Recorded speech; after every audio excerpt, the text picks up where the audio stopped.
What is up, everyone? Welcome back. I hope everyone's having a wonderful day.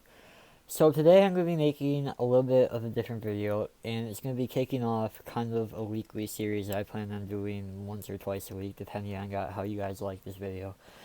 So this is going to be part one of what I'm going to call hospital stories. It's basically going to be a little bit of a longer video of me kind of explaining some of my times in the hospital that I think deserve for me to go into with detail and give it some recognition so you guys can hear it.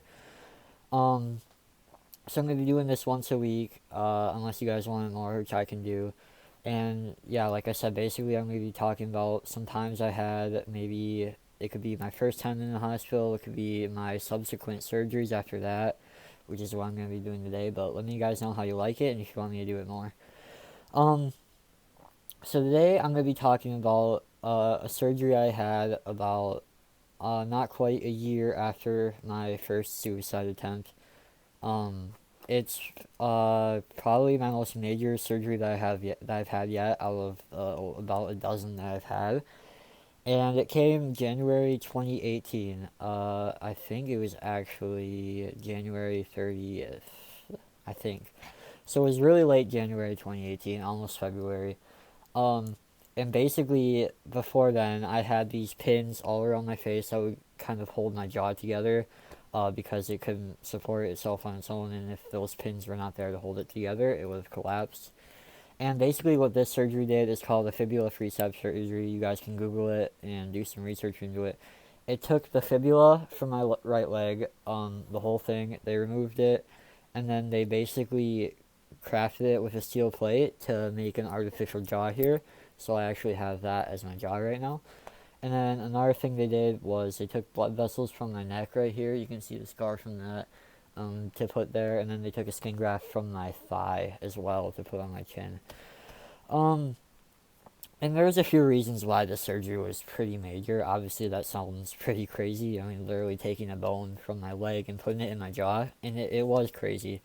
I think it was about, I might have to fact check this, but it was like an 11-hour procedure.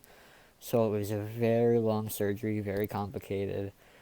And when I got up from it, obviously I was not able to walk because I was missing a bone from my leg. So that was a big thing. I couldn't move, and also it was just it was painful.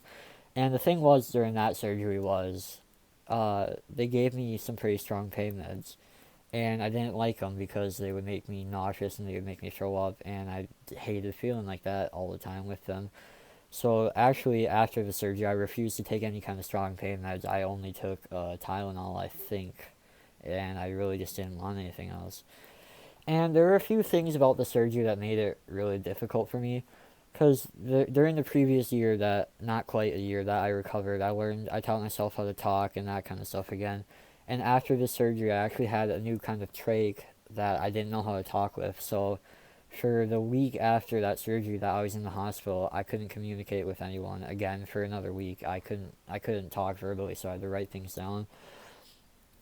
And another thing was that I was in a lot of pain, and I couldn't really do a whole lot about it because the pain meds would make me throw up and stuff. So I was in a lot of pain in my jaw and in my leg, obviously, and there wasn't much I could do about it. So that was another pretty bad thing about it.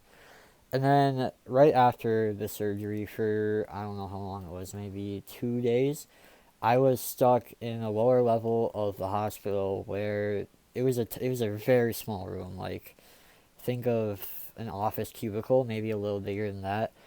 And it wasn't very comfortable. It was cramped, it was dark, and it was just not a good place for me to be, in a place to heal after a surgery like that. And I think my parents can agree with that. I mean, they stayed in the room with me. My mom had to sleep in like a tiny little chair that not much bigger than this one. It was just a bad situation all around for me and my family. And those couple of days down in that dark room in pain, those are kind of rough. So honestly, I can honestly compare the trauma after that surgery to the trauma after my suicide attempt when I was in the hospital initially. I think they're pretty close in terms of how bad they were in my mind. looking back at it. And then after a few days, I got moved up to a nicer room on the floor, so that was really nice. That was a great breath of fresh air to have a window that looked out, and just to be able to have more space to move around. And then after a few days, I was able to walk again, albeit with a lot of pain. But I was able to walk again, so I could have some sort of mobility. Still wasn't able to talk until about the last day, before I left. But anyway, even when I got up to the floor, there was a lot of issues after the surgery because, well, first of all, they were I'm not sure what they were doing, but they were doing some sort of construction. So like the window would get covered up with a black sheet, and then there'd be pounding outside my room, and that was that was always fun during the day because I couldn't get any sunlight, and there would always be that noise. So there was that, and then obviously besides me not being able to talk, there's a lot of issues. I mean, I remember one time I was just walking in the hallway. My family came to visit me, which was obviously great. And I had a little tube in my leg to drain blood from my bone removal, and it just started squirting blood on my gauze.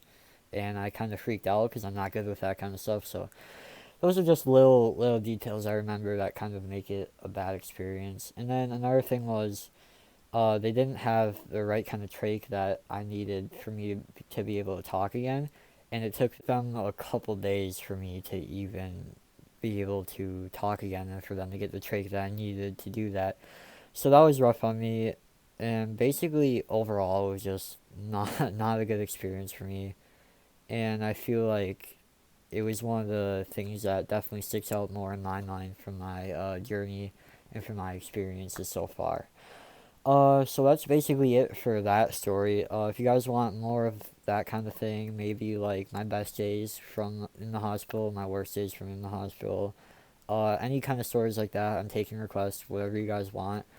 Just let me know in the comments. And if you enjoyed the video, make sure you drop a like and subscribe. Remember, I love you and God loves you. I hope everyone has a great day. See you guys next time.